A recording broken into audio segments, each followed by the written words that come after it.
or what I'm trying to say is, I think every single person has a combination of qualities, and that's different for everybody, but that combination of qualities can make you a good leader. Yeah. And I know that for me personally, it's not my fighter side. No. And I think that's something in general that the world would benefit from if we would have more leaders who aren't necessarily fighters, but who are connectors in the first place. And I think there are many great leaders out there who are not getting a chance at the moment because, well, this being able to operate in a man's world is still a requirement. Yeah. And I really hope that we can change. Do you see that changing though? I see that changing. Yes, definitely. Definitely. Can you give some examples? Well, I think it's happening right now. For example, I was nominated for this award, and then I got a lot of attention within Rabobank also for this. And they really helped me to stress the point that it's really about our culture. And I think that also measuring different types of qualities than we did before really helps. And this was already a natural thing to do. I didn't have to fight for it. I think if you ask women who are a bit older, they would have had to fight for it more than we have to do today.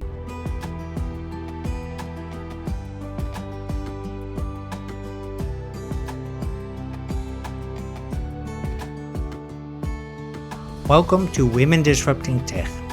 My name is Dirk Jan Hupkes, and on this podcast I give the women who work in tech the platform they need to inspire and empower each other. Join me on a journey into the world of entrepreneurship, funding, biases and role models to discover the strategies for success in the tech industry. In other words, how women can disrupt tech. Are you ready to listen?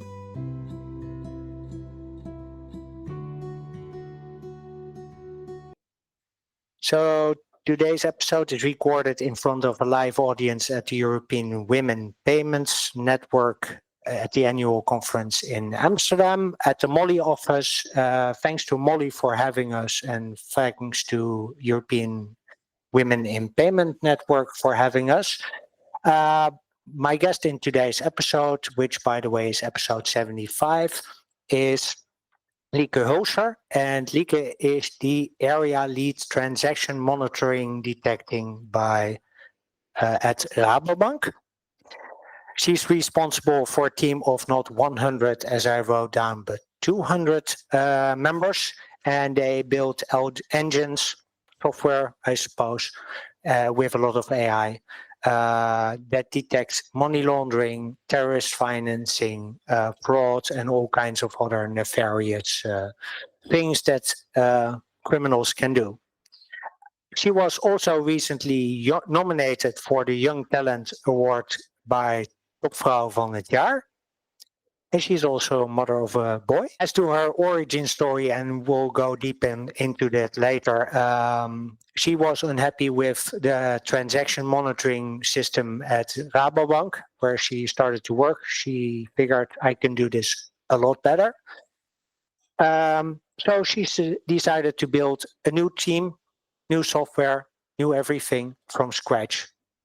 So basically, if you think that being an entrepreneur within a big company like Rabobank is not possible, this episode is for you. So in the next 40 minutes or so, we'll discuss how she redesigned the transaction monitoring from scratch.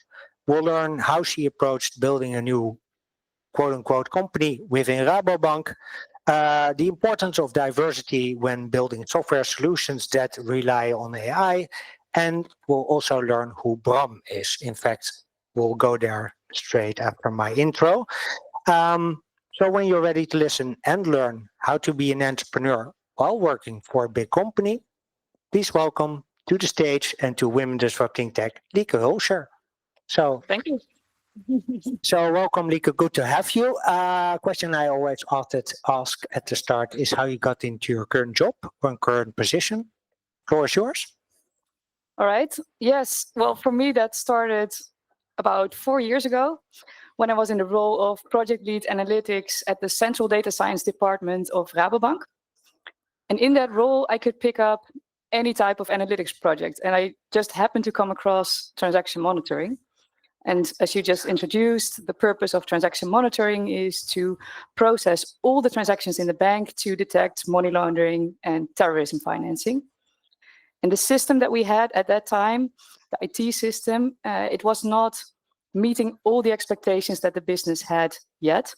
So that was a trigger for me and also Joris to look into that. And Joris is one of the best data scientists that I ever met. He was the lead data scientist in the central data science department at that time. And together we proposed to build this new solution that you were already talking about. And that started as a side project that we were just doing on top of our real jobs, I would say. But it quickly grew into something much bigger than a full-time job, I would say. For me personally, I started referring to it as my work baby. And that was also the reason why I transferred then from the central data science department to the transaction monitoring department to continue working with my work baby to build that product and also build the team. And that team that grew from just Joris and me to, as you said, over 100 people. And the weird thing is that was only the start, because that was our solution for Dutch customers, so processing Dutch transactions. And well, I had a larger ambition. I wanted to go global. So I wanted to take that global scope, but that was also the scope of my manager at that time. My manager was Jos Boer. And I think I was incredibly lucky to have him as a manager because, well, for many different reasons, actually. But what happened is we worked really, really well, both personally and professionally. We were really open to each other. I told him already on day one I wanted his job, and he was okay with that. And he also helped me. So when the moment came when we saw an opportunity to roll out my work baby then globally, then he actually stepped aside to give me the opportunity to take over his scope. So, well, if that isn't inspirational leadership, then I don't know what is. So yeah, that's also how I get into my current role as head of transaction monitoring detection at Rabobank. Okay, so why transaction monitoring? Why did you pick that topic? Well, I didn't pick it myself. I just happened to come across it. Okay. It was actually my manager at that time. What piqued your interest? Well, it was my manager at that time who pointed me in the direction of transaction monitoring, just because he saw something, well, we can help there, right? We were the analytics department, and he saw, okay, here they have some, well, problems. They're not meeting the business expectations. Maybe you can do something here. And when looking into it, then, yeah, I thought, I can do this. Okay, cool. Why? Why did I think I could do it? Yeah, why you? Well, I think it was a combination of knowing the content really well. I had a lot of experience with building AI solutions and also telling the story about it. So I thought with that background, I knew what the solution needed to look like. And I also knew that I was able to build such solutions. Okay, cool. I want to go back in time a bit. Who's Bram? Yeah, I can smile about that now, but I definitely couldn't back then. Neither could my parents, because Bram is the person that I desperately wanted to be when I was 10 years old. And he wasn't the only one. I made up many different characters because I was just so convinced that I needed to be a boy. And that was because, well, all my heroes were boys. I wanted to be Zorro or a knight like Theory from one of my favorite books, The Letter for the King. Do you know it? Great book. But anyway, I really wanted to be fast and strong, and I wanted to do sword fighting as a sport. But for me, there were two problems to do that. One is that I realized physically I was never going to be a match for most boys. And that was so frustrating for me, and it felt so unfair. But at the same time, it was not something that anybody could change. It's just a fact. Boys are physically different. But I think there are many things that we can change. For example, the way that we appreciate the same type of characteristics just as much in women as we do in men. And that brings me to my second problem. My second problem is that I have a lot of characteristics that are more common in men. Mhm. And I call that my fighter side. Yeah. Because in a man, it is appreciated if he is really strong, both physically and also in his communication style. Yeah. While in women, we mostly expect them to be kind. And for me, that was a problem because most of my characteristics fit much better with the expectations that we have of men. For example, I really enjoy having an intense discussion and using that to make a connection. I also really like having to fight for something that really energizes and motivates me. And it feels very natural to me to make bold statements about what I want, who I am, what I stand for. And at that time, it felt that those characteristics were only appreciated in men. Yeah. So I didn't really know how to be proud of those characteristics without actually being a man. Okay. Has that changed? It has changed, yes. I think a lot has changed. The world is already changing. Mm-hmm. What I, for example, see is that there are right now already so many more female role models than there were 20 years ago. My son just turned 2 this weekend, and Congratulations. thank you. And he has already more books with female characters in the lead than I ever had. Mm-hmm. And I think that's super important because it's not just about women seeing themselves doing anything. It's also about men seeing them that way, seeing us that way. Yeah, just to circle back to the previous panel, I think it's for male investors to have female role models to see that it's actually possible. Yes, they can make it successful. Is like incredibly important. But that as a side note. How did you change your view on being a woman from when you were 10 years old to now? Yeah, I think it was a combination of several realizations. Uh-huh. When I was younger, I think it was a combination of 3 things. The first one is that part of my problem was kind of automatically solved because I got older and my dreams shifted from wanting to be Zorro to wanting to be a CEO of a large company. And that meant that also my attention shifted from wanting to be the strongest person in the room to wanting to be the smartest person in the room. And I didn't see any physical limitations in that because, well, the fastest girl in the school would still be beaten by half the boys, but the smartest girl in the school could easily be the smartest person in the school. And that's also what I really wanted to be. I wanted to be the smartest person in the school. I definitely wasn't, for the record. But that was not the point. The point is that I thought I could be, and that was really motivating for me. So that was point 1. Then point 2 is that I found reasons to want to be a girl. And yeah, I think that started with me getting breasts. It's just, it made me realize that got me attention, and attention in a good way. To be honest, I just kind of like that. Mm-hmm. So I discovered there was more to me than those characteristics that made me identify with men. Mm-hmm. And I think deep down, I realized that pretty early on because I never really wanted to be a boy, I think, because for example, I didn't cut my hair, which would have been relatively definitive. I wore a wig instead, which I could take off anytime. Mm-hmm. And I also did that at home. I didn't wear the wig. So I think that was also a sign that, well, deep down, I didn't really want to be a boy. How did your parents support you on the journey? Yeah, it was really hard for them as well because, it's of course, it's a topic, right? There could also be very good reasons why I seriously would have wanted to be a boy. So for them, it was also very difficult. And they also got a lot of questions about it, of course, from people around them. But I think deep down, they also realized I didn't really want to be a boy. For me, it was just a cry for help. I just desperately wanted other people to see me the way that I saw me. Yeah. And I just didn't know how to do that without making them look like me as a boy. Okay. So when we spoke before, you told me that there was also a teacher that changed the whole perspective. Yeah, that was the third point. the third point is that I realized that being an exception can also be a good thing. Yeah. That was indeed the teacher who was, for me, the trigger, was the first male teacher in our school.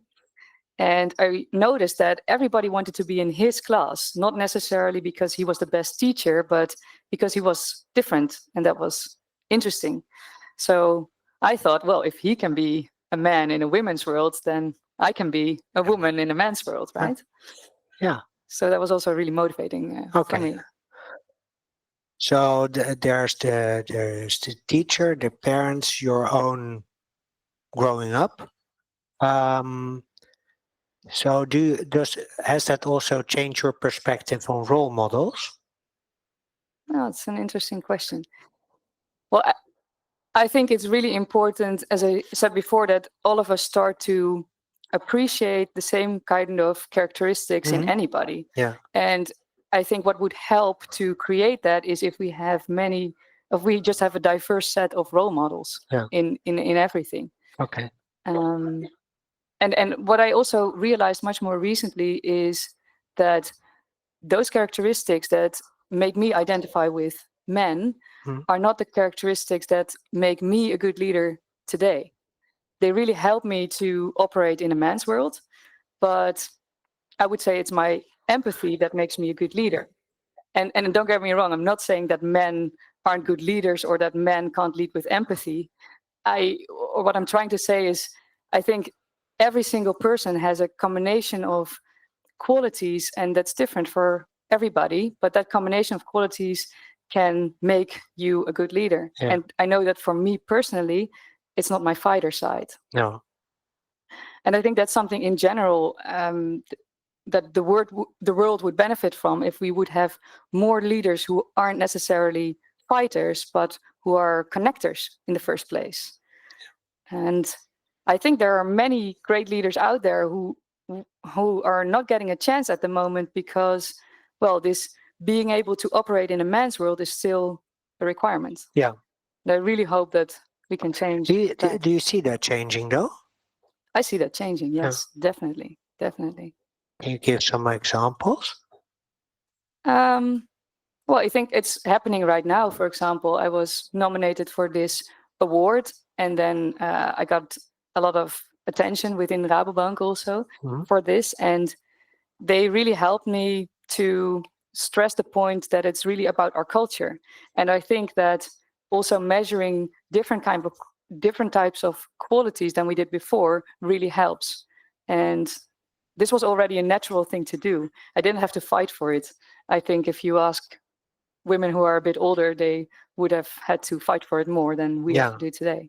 Okay, so you see a shift, let's say, in acceptance? I would say in the qualities that are appreciated in people, it becomes broader. Yeah, more diverse. Yeah. Okay. I want to shift gears a bit.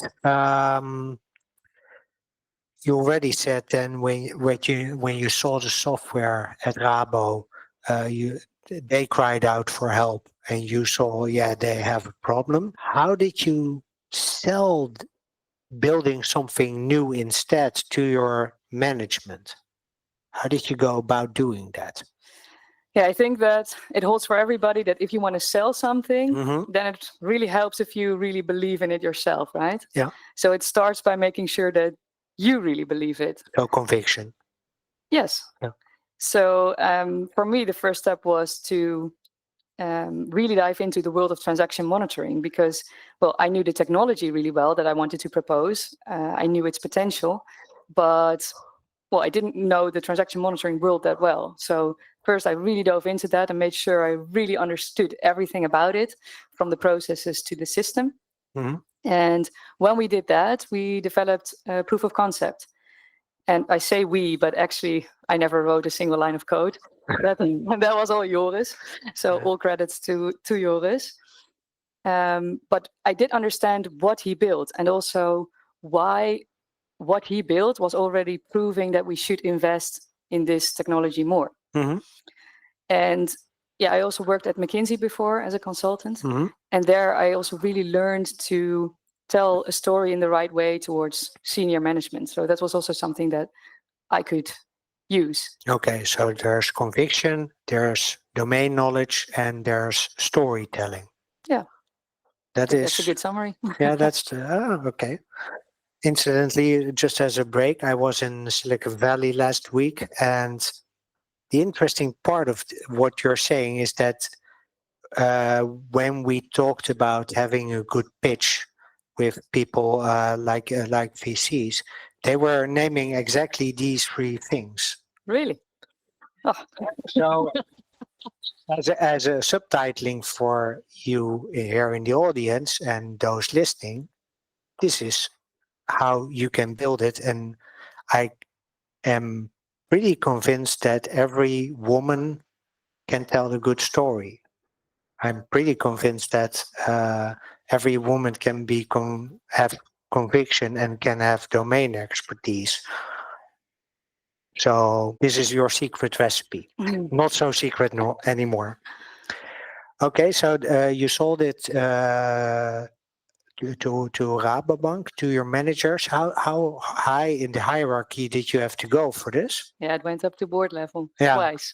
Yeah. Oh, twice. Yeah, it was an interesting process. Do you want me to go through the full? Okay, all right.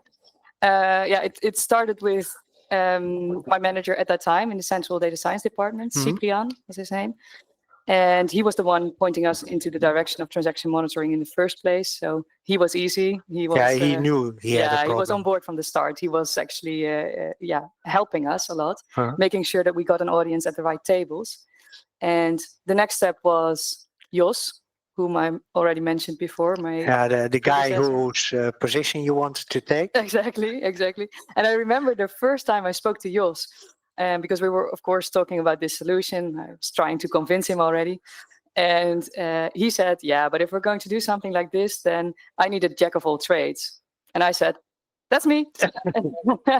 And I'm still not sure if he believed me at the time, but I do know that as soon as he took the plunge, he has supported me and the solution every step of the way.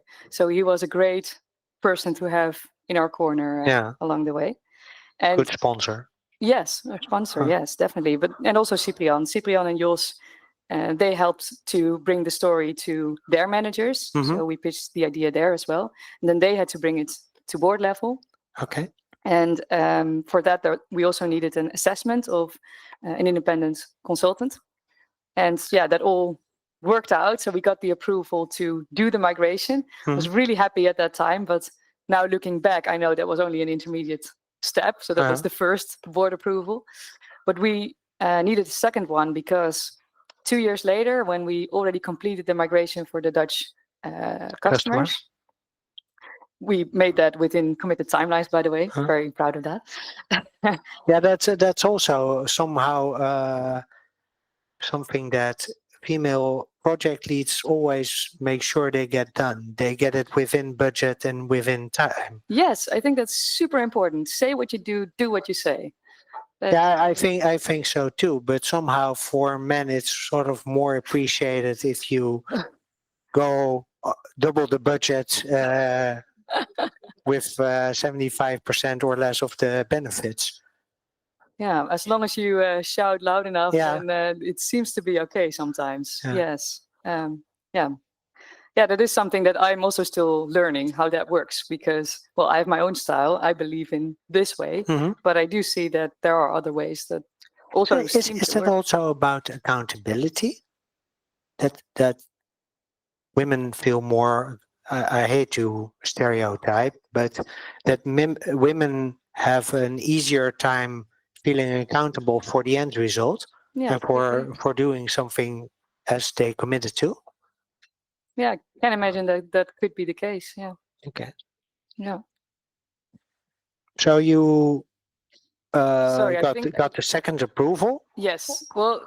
Or you were about to get the second approval? Yeah. Do you want to know more about the second approval? Yeah, I just want to finish that part of the story because, what happened is there were some changes at Rabobank, which also resulted into organizational changes. So that also resulted into new senior management. And, well, understandably, they wanted reassurance that the new solution that we just built was also the right strategic solution going forward. Yeah.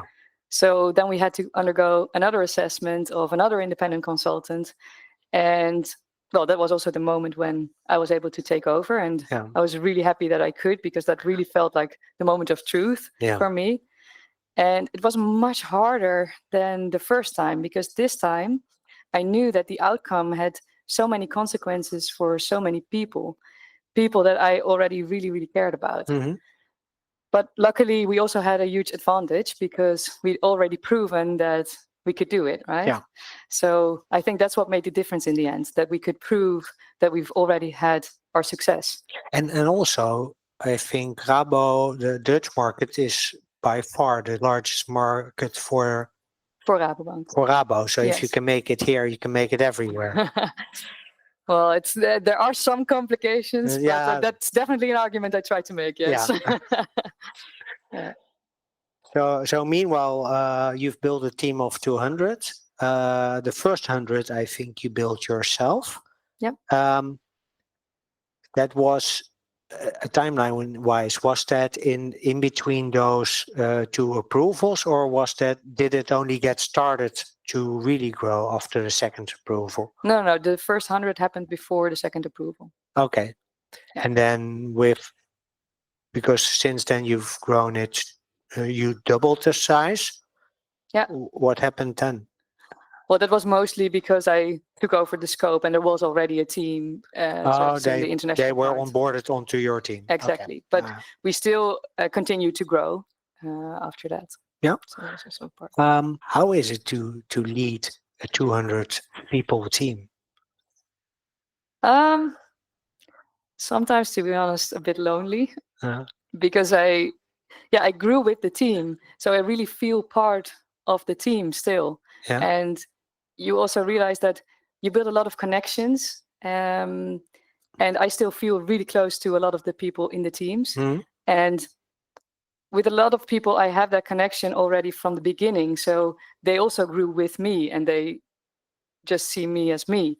But I don't know if it's the case, but sometimes I feel like, for people who are new, just coming in, it's a bit different. Yeah. To start building that connection. And maybe I'm completely wrong here. Nobody feels that threshold, but I'm just very afraid that people do. And that. Okay, why are you afraid of that? I think because I desperately want to belong. Maybe that's also a female thing, that you want to be part of the group. Or maybe not. Could also be. I think sense of belonging is important anyway. But I did hear, from my own experience, I did hear a lot of founders, male and female, but also senior managers say, I've grown with the team, but sometimes I feel sort of lonely. And usually they would say something along the lines of, like, I'm so working on such a high level that it's difficult to cross that bridge for other people, or that I think it's difficult. Yeah, I think, well, for me personally, I always look for a way to make my job fun. And I really like the content, so I just look for an excuse every now and then to just go really deep. Yeah. And well, then I can connect. Yeah. Because then we're on the same level. But there are less and less opportunities for me to do that. And that's also part of my job. So I'm also growing into that and getting used to that. And it's more and more okay. Yeah. But do you want to go that direction, or do you still want to stay bit connected on? Okay. No, I want to be CEO. Yeah. Okay. Sorry, forgot that. A question I still had is, what you did is pretty entrepreneurial, to build something from scratch, to get it funded, to get it approved twice. How does Rabo support that entrepreneurial spirit? Yeah, I think Rabobank does that in many different ways. I think in general, Rabobank is really good at listening, which I find really important. So really appreciate that. But also Rabobank strives to work according to Simplify at Scale. And Simplify at Scale is our own tailored version of working agile. And I expect many people are familiar with working agile. Working agile facilitates entrepreneurship in many different ways. For example, in bringing ownership and mandate as much as possible to the teams, to the people in the teams. So in really down below where the work needs to happen. Exactly. And it also encourages innovation and rapid prototyping through iterative development. And it also focuses a lot on quickly adapting to changing customer needs. And those things are all, I think, very important in order to feel room to be entrepreneurial. And specifically for our team, I'm really proud that we also really built on those values and embraced that way of working. How did you, can you give a couple of specific examples of how you approach difficult things that you ran into? Were there any major difficulties in the development stage where you were like, oh, now we have to really go back to the drawing board and see if we've done anything wrong? Well, I think one of the things that we did really well is that we were always thinking ahead a lot. So we were very conscious with every decision we made, every development we made about what will the future hold, what kind of expectations. How did you do that? Did you go to conferences, talk to lawyers, people in Brussels? No, we didn't. No, it was just based on, I think, partly common sense and partly talking to consultants, talking to the business. That was part of it, and they then talked to. Yeah. Okay. Yeah. So they got the information to you. Yeah. Basically. Yeah. Cool. Going back to building a team, that also involves building a culture, especially also taking ownership. Is there a difference between your team culture and that of Rabobank, by the way? On details? I think there's a lot of similarities, but there's also differences. Well, I think I would say the biggest difference is that one of the core building blocks of our culture is excellence. We're really, really proud of that. And by definition, we can't be exceptional in the entire bank. Right? No. So we really strive for being exceptional. So this is the part where you really want to shine. Yes. Did you decide that up front? Like this is. That's a good question. Actually, I think I didn't really realize when I started that culture was this important. But I did realize what I found important in general. So I knew which kind of people I enjoyed working with. I knew what my core values were.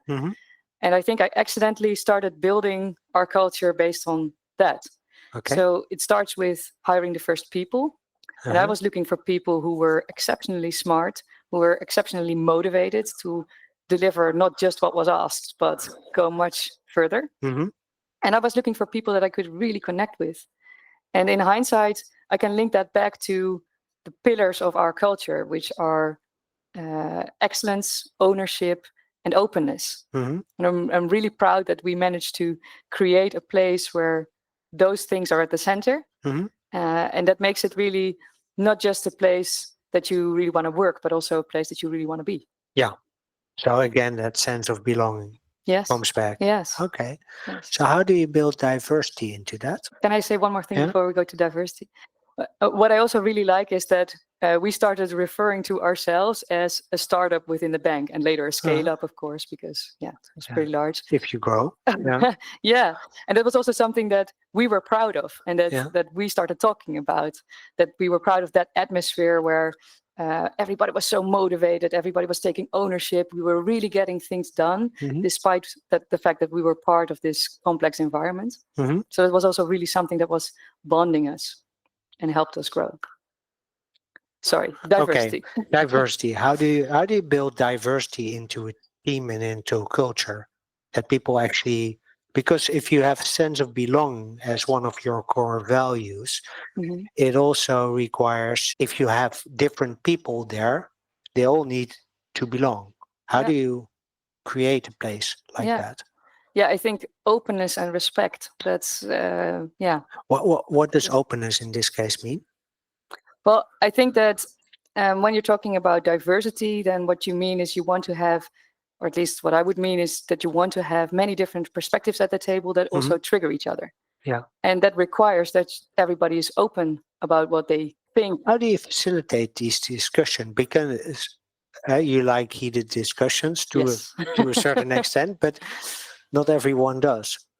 No, that's true. And I think that's also something that you need to be conscious about. Yeah. So for some people, if you want their opinions, you need to get it in another way, in another setting. And we also really talk about that with the team. What are ways that we can get their opinions? We also have Scrum Masters, of course. They really help us to think about how do we get the opinions of the team. But I think what's also part of it is in our specific situation, we also need many different disciplines. So data science, IT, architecture, anti-money laundering, laws and regulations, so many different people that we need that by definition, nobody has the full perspective. So nobody can start doing something on their own. You all need each other. So listening. You build a sort of dependency if I hear you correctly, that ensures that people have to listen to get the job done. Exactly. Yeah. Oh, that's interesting. But it wasn't that I created that on purpose. It's just that it's there and you use it, right? Yeah. And you keep talking about it and you make that point to stress that people need to listen to each other, but not just across disciplines, right? Also within disciplines, you need the different perspectives. Yeah, I fully agree. Because you're building a lot of stuff that also uses AI, so artificial intelligence, I suppose.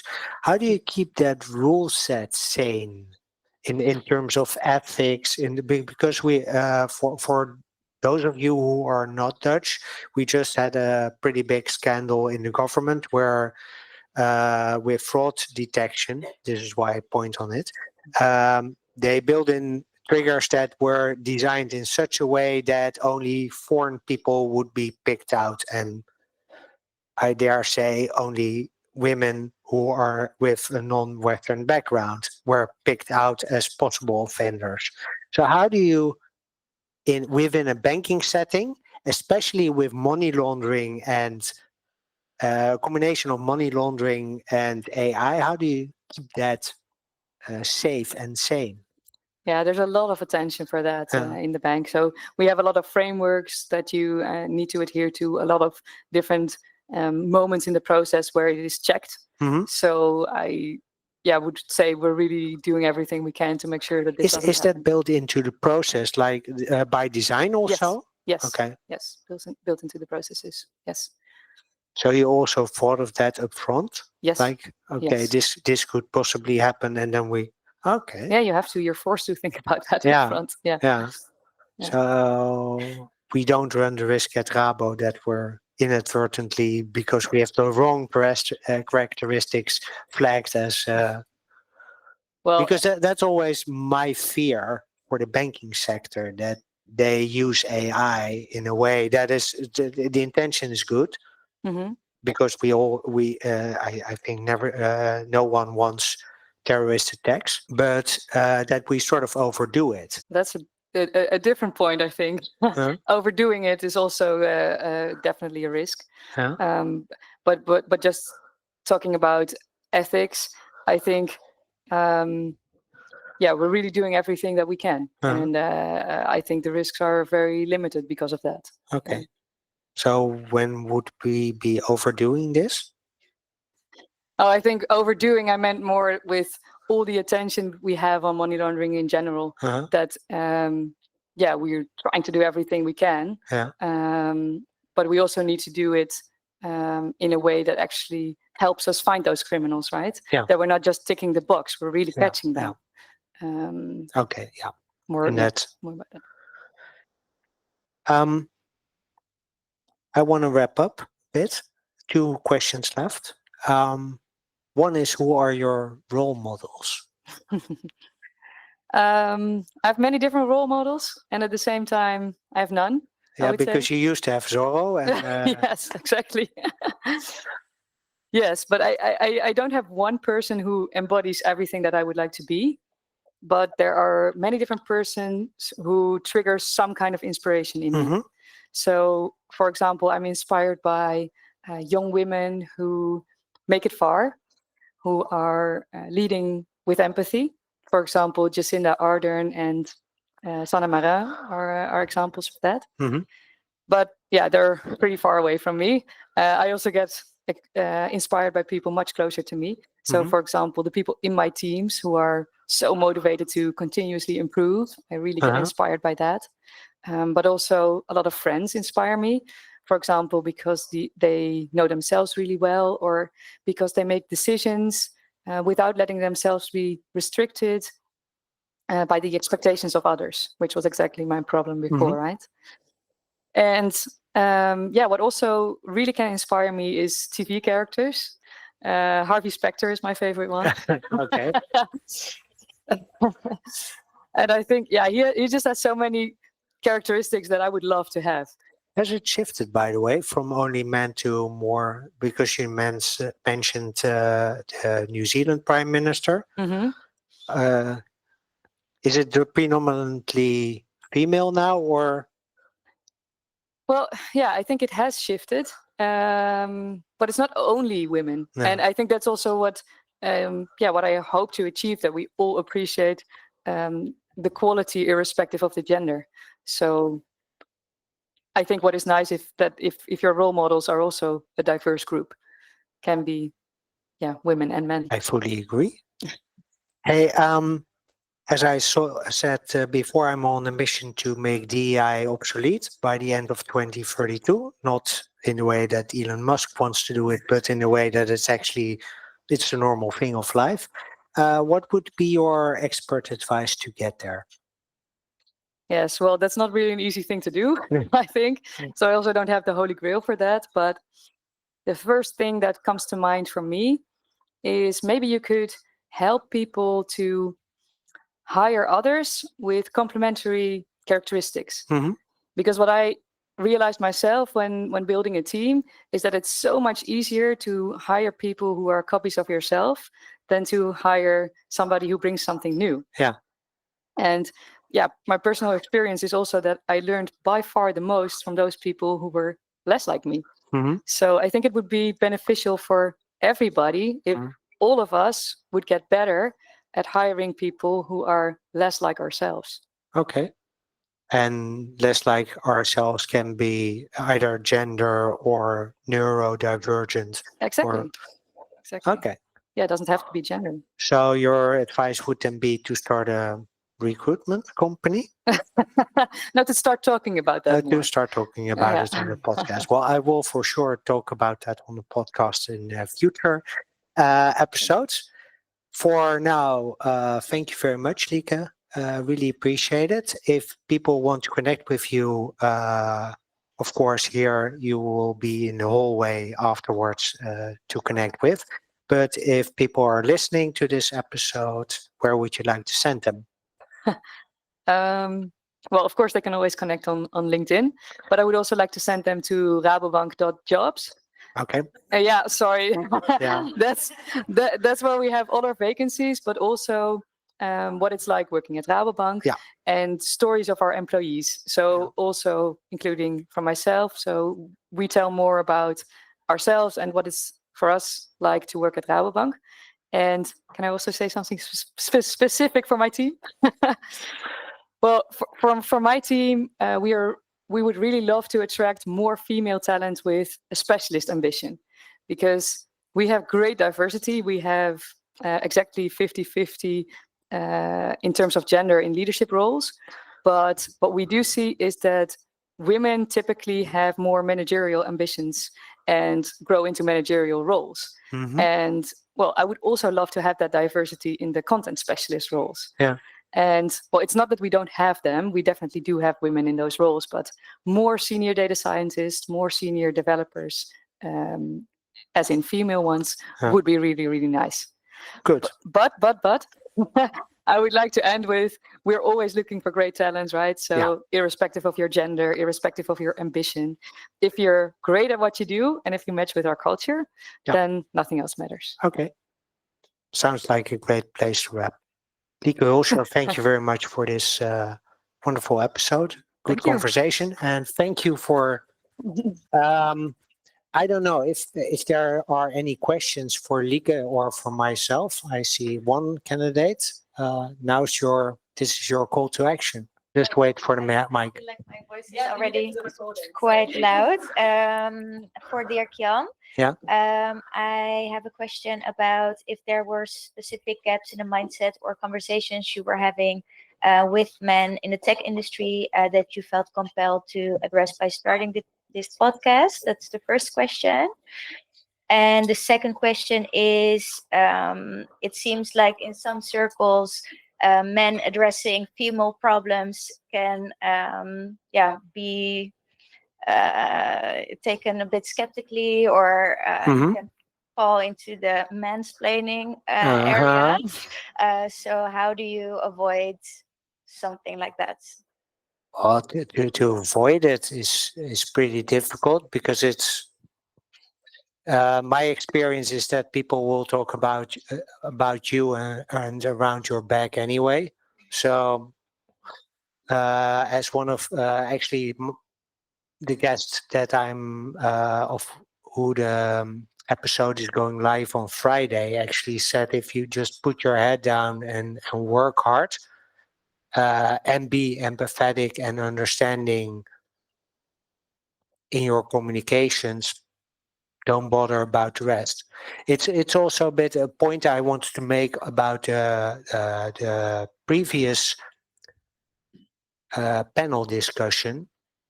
There were a few female founders here. If you ever ambition it and you get the sense that it's too much male dominated or not really your crew, you don't have a click, this is not the investor for you. I think the lady who had her this gut consultancy is not with us. No, she left. Anyway, but listen, in that case, just listen to your intuition. It's really important to do that. Back to your first question. What can you repeat it? Was there anything specific in your conversations with other men that made you feel like it's necessary to have such a podcast? Like, that they didn't. What were they? Well, basically denying that there's a problem. So I talked to a few investors about the 2%, and they were, but there's like very few female founders. And if you look into the data, yes, there are less female founders than there are male founders. That is all true. But if you look at the early stage investors, women tend to get like half of what the men get in terms of financing. And that's plain wrong. That's plain discrimination in my ballpark. And sure, there's all kinds of reasons around it, but still, if you look at the facts, I just couldn't defend it anymore. So that was one of the reasons for me to start the podcast. Also, in hindsight, also as a bit of a journalism, so research thing, and the podcast is a way to document my own journey in getting to grips with all the male biases, but also female biases. So, yeah. Okay, great. Really? Much better? Yes. Yeah. There we go. Hi. Hi. Good to see you. Thank you. This was such a great talk. Yeah. Lieke, I'm curious about a few things. You guys were talking a lot about the composition of your team and essentially how you have worked really hard to bring in different perspectives. I am very curious about, from a transaction monitoring perspective, from a product perspective, from an efficacy perspective, why does that matter? why does having different perspectives matter when you're developing such a transactionally driven product? I think actually it matters. It always matters, right? With any complex problem, I would say it matters to have these different perspectives to get to the best possible solution. But then maybe the question is, why is it so complex? Isn't it very straightforward? And I actually think it is very, very complex. There's multiple angles that make it complex. A part of it is that you really want to catch as many criminals as possible, but by trying to catch the criminals, you can't avoid also, talking to customers who aren't doing anything wrong, and you want to limit that as much as possible. So that balance, it's never yes or no. It's always a gray area, and it's really hard to find the best balance in that. So that makes it difficult. Then you have the ethics part, of course, but also simply the way that, well, we need to process billions of transactions. So also the technical solutions in order to do that in the right way, that's also really, really difficult. So also the technical solutions behind that require a lot of different ways of thinking. Can I ask you a follow-on on that? Yes. Can you tell me maybe of 1 or 2 examples of when that has specifically mattered, and how have you measured that? Sorry, I'm not sure I fully understand the question. When you say when that specifically happened, you mean a problem where it mattered that we had different perspectives? You got it, exactly Okay. that. Okay. So there's many examples. Now I need to choose one. I think recently there was the question of how we could best organize our area, because it's a really large area, and I grew from one side into it. But with the decision to have one system as a global solution, we also needed to think about, okay, how are we going to organize ourselves? And from my perspective, I had an idea of, okay, how can I steer this group the best? But so with my management team, we came up with an idea, and we proposed it to the entire group, right? Because we thought this might be the best way. But then we also asked the group, what do you think? What should we change about it? And there came a lot of different suggestions to make it a lot better. Things that I never would have thought about just because of the perspective I was looking at the problem with. Like? And for example, for one specific team, it was really important to be close to certain other teams, not because they needed the same type of capabilities, but because they needed the same type of stakeholder interaction. But it wasn't even with the same stakeholders. But they said, that's an important problem that we have. And I wouldn't think of that. But that's then something that comes from the group. Okay. Wisdom of the crowd. Sorry? Wisdom of the crowd. Yeah, definitely. Does that answer? Does it answer your question? Yes. Thank you. Hi, Lieke, and Hi. Thanks for sharing your story. It was super inspiring to me. You mentioned that your solution, or the solution that you've built together with your team, has global potential. And my question is, would you consider a spin-off of Rabo? And yes, no, and why? Yes. Well, the answer is yes. Then you can be the CEO straight away, right? That's true. No, I thought about that many times, because I think what we did is so good. I think, everybody would want to use it. But it's also at the same time really, really far away. It's definitely not my next step. And it's also not because I really want it. It's just because, I think it's a good product and I would like anybody to be able to use it. So does it have customer potential, by the way? So like more B2C, so business to really ordinary individuals, like in apps? No, I wouldn't see that specific application. The only thing I can imagine that you would do is give it to other banks, so they could use the same system. Payment providers like Mollie? Yes, yes, those as well. Yes, I think it's for now. It's not on the table. It's not something we discuss. But what I do tell the team is always what I'm thinking, right? And yeah, the next step that I already see is I want to take over more. I want to do more for Rabobank. And I think the first step is doing more for Rabobank, because I think there's many use cases where you want to have a system that's able to process these transactions.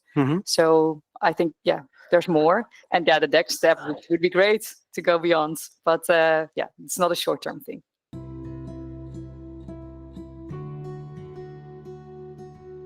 Well, that's it. Thank you for listening to episode 75 of Women Disrupting Tech with Lieke Hölscher on how to be an entrepreneur in a corporate environment. Lieke and I hope that you've enjoyed our conversation as much as we did, and I want to apologize for my voice. I had a really bad cold, so that's why I sound nasal. Special thanks also to Elena Zebel for linking us, and to Seren Danis for giving me the opportunity to bring my podcast to the EWPN stage. If you'd like to learn more about Lieke Hölscher and her work at Rabobank, feel free to connect with her via the links in the show notes, and as usual, you can find the show notes at womendisruptingtech.blog. On the same website, you can also become a member of the Women Disrupting Tech community. Members get early access to new episodes, and in the weekly newsletter I'll share with you what I learned from each of the episodes. So check out the show notes for a link. When you're looking for a role model to inspire your own hero's journey in tech, I invite you to check out one of the other episodes of this podcast on Spotify, Apple, and YouTube. And if you're a regular listener, please give the show a rating or a review, because that way you help other people discover the podcast. If you're a male ally and you want to help the Women Disrupting Tech make this podcast obsolete by the end of 2032, there's a simple thing you can do. Please share the podcast with friends, family, and co-workers, because this way you give my guests a platform they need to make it happen. Finally, if you want to connect with me, you can reach me via Dirk-Jan at womendisruptingtech.blog, or you can send me a DM on LinkedIn. On LinkedIn, simply type in my name and you'll find me. With that, I wish you a wonderful day. I hope to see you in the next episode, and until then, keep being awesome.